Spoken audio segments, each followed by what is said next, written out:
तिरूत जो एनडीएचा strong hold समजला जातो, तिथे काय परिस्थिती आहे? एनडीएनी जी आघाडी 131 जागांची दिसते, आपले स्ट्रॉंग होल्ड भाजप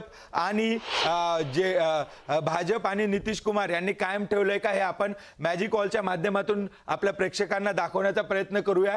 तिरूत ही सर्वात महत्वाची एक हा जो भाग आहे बिहार मधला, जो एनडीए साठी सर्वात महत्वाचा आहे, तो भाग आणि तिथे काय परिस्थिती आहे हे आपल्या प्रेक्षकांना दाखवूया. हा तिरूतचा मॅप सध्या आपल्या स्क्रीनवर आपल्याला दिसतोय. विलास, 46 जागा या पूर्ण भागामध्ये आपल्याला दिसतात. यापैकी 32 जागांवर एनडीएला आघाडी आहे आणि इंडियाला फक्त 12 जागांवर. आणि हा भाग कुठला आहे? हा भाग किशनगंज पासूनचा हा पुढचा पट्टा आहे. परंतु हा इंटरेस्टिंग काय आहे विलास?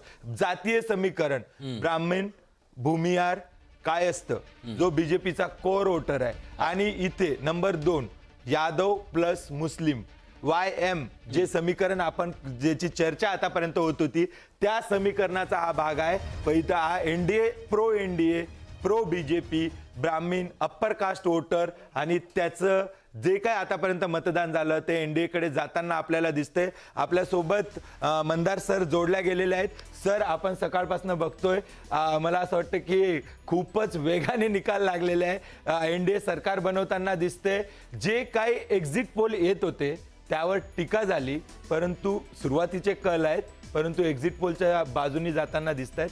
नक्की आता अपेक्षित असे एक्झिट पोलच्या दृष्टीने निकाल आहेत, पण हे सगळे कल आहेत. आम्ही आपल्याला अजून थोडं थांबावं लागेल, 1-1.5 तास 2 तास आपल्याला बघावं लागेल की तफावत किती येते. हे बघ, ह्याच्यातला सगळ्यात महत्त्वाचा मुद्दा आज होता बिहारच्या ह्याच्यामध्ये की एक्झिट पोल सांगत होते की नितीश आणि एनडीए ह्यांनाच यश मिळणार आहे, पण हे यश कशामुळे मिळणार आहे वगैरे ह्याची सुद्धा गणित आता तुम्ही सगळे बोलतातच आहेत गेल्या कित्येक काळ. पण ह्यातला सगळ्यात महत्त्वाचा मुद्दा मला असं वाटतं की पुढच्या ह्यातली तफावत किती येते. आणि ह्या तफावतीमध्ये अनेक गोष्टी स्पष्ट होणार आहेत. सगळ्यात पहिला महागठबंधन, ज्यांना खूप अपेक्षा होती की आपण येऊ, पण जो सगळ्यात महत्त्वाचा मुद्दा त्याच्यातला हा आहे की त्यातला जो एक लेफ्ट पार्टींचा जो घटक आहे, ज्या लेफ्ट पार्टीला आपण बघितलं की जवळजवळ 16 जागा एक्झिट पोलमध्ये सुद्धा दिल्या गेलेल्या होत्या, पण त्या 16 सुद्धा आता मिळताना दिसत नाहीत. मग जर महागठबंधन असेल तर महागठबंधन बरोबर जो यशाचा भाग आहे तो काय एकटा तेजस्वी यादव यांच्याकडनं होणार नाही. एकटाच रथ ओढतायत तो त्याच्यामध्ये, आणि त्यामुळे तो रथ अडकतोय कुठेतरी. जी चर्चा चालू होती मंदार सर सुरुवातीपासून की तेजस्वी यादव स्ट्रॉंग आहे, एकदम रेसचा घोडा आहे, परंतु ज्यांना जे त्याच्या सोबत जोडले गेलेत ते कुठे ना कुठे एक लूज एंड आहे, आणि तेच तेजस्वी यादव यांना भारी पडणार आहे. जी चर्चा चालू होती ती खरी होताना दिसते.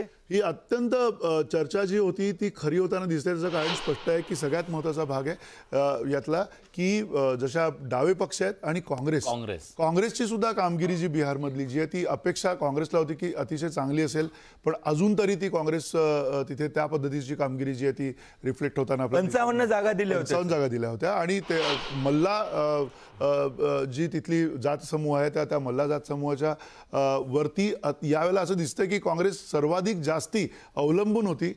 तिथलं नेमकं कन्व्हर्जन कसं आहे, तिथलं त्या पद्धतीचं मतं कशी पडलेत काँग्रेसला ती आपल्याला बघायला पाहिजेत. कारण या सगळ्या एकूण गणितांमध्ये भाजपचा आणि एनडीएचा सगळ्यात जर का महत्त्वाचा त्यातला भाग दिसतोय तो म्हणजे त्यांनी केलेलं सोशल इंजिनिअरिंग. आणि बिहार आणि महाराष्ट्रामध्ये खूप साम्य आहे बऱ्याच अर्थी. त्यातले जात समूह असतील, विविध त्यातले प्रादेशिक घटक असतील, या सगळ्यामध्ये जर का बघितलं तर महाराष्ट्र आणि बिहारमध्ये अनेक ठिकाणी साम्य आहे. मला त्याच्याबद्दलच विचारायचं आहे, कारण महाराष्ट्रात जसं मराठा आणि यांचा डॉमिनन्स होता, पॉलिटिकल डॉमिनन्स होता, तसाच बिहारमध्ये सुद्धा यादव आणि मुस्लिम यांचा पॉलिटिकल डॉमिनन्स होता. त्या दोघांना सोडून इतर सगळे गोळा करायचे आणि अशा प्रकारचं समीकरण महाराष्ट्रात केलं आणि तेच बिहारमध्ये केलं असं तुम्हाला म्हणायचं? नक्की. आणि केवळ महाराष्ट्र बिहार नाही, उत्तर प्रदेशमध्ये सुद्धा जेव्हा मोठी मोठी राज्य असतात त्या मोठ्या राज्यांमध्ये गेले अनेक काळ जो काही गेले अनेक दशकं जे राजकारण चालू होतं, खास करून काँग्रेसच्या छत्रछायाखाली जे राजकारण चालू होतं ते एका मोठ्या जात समूहाला बरोबर घेऊन असलेलं ते राजकारण होतं. आणि त्याच्यानंतर आपल्याला बघायला मिळालं की भाजपनं आणि थोड्याफार प्रमाणात शिवसेना, आधीची शिवसेना जी बाळासाहेब ठाकरेंची शिवसेना होती, होती. त्यांनी सुद्धा महाराष्ट्रामध्ये तेच केलं होतं की इतर जात समूहांना बरोबर घेऊन राजकारण पुढे नेलं होतं आणि तसंच राजकारण आपल्याला आता दिसतंय की एनडीए या मार्फत करतंय आणि त्याचं यश तिथे आपल्याला स्पष्टपणे उमटताना दिसतंय. तुमचाच मुद्दा मॅजिक वॉलच्या माध्यमातून पुढे नेण्याचा प्रयत्न करतोय. हा पूर्ण जो मॅपवर आता तुम्हाला दिसतोय हा राहुल गांधींनी जी यात्रा काढली होती विलास, त्या यात्रेचा हा पूर्ण भाग आहे. या भागातून बिहार विधानसभेसाठी राहुल गांधींनी यात्रा काढली होती. किती जागा होत्या? 156 जागा होत्या या पूर्ण भागामध्ये, जिथं आपण बघू शकतो की चंपारण पासून त्यांनी सुरुवात करत करत चंपारणचा भाग केला, सीमांचलचा भाग केला आणि बिहारचा जो खालचा भाग आहे या सर्व पट्ट्यात त्यांनी केला. तुम्ही जे जातीय समीकरण सांगताय त्याच समीकरणाला जोडणारा हा पूर्ण पट्टा होता. परंतु 16 जागांचं नुकसान दिसतंय सर. फक्त 48 जागांवर आपल्याला एनडीए तिथे इंडिया आघाडी आपल्याला फक्त 48 जागांवर दिसते. त्यामुळे कुठे ना कुठे राहुल गांधी यांनी ज्या भागातून मतदान केलं त्यांचा कोर वोटर जे तुम्ही आतापर्यंत जे सांगितलं, दलित, महादलित आणि मुस्लिम, त्यांच्या हातातून गेलाय.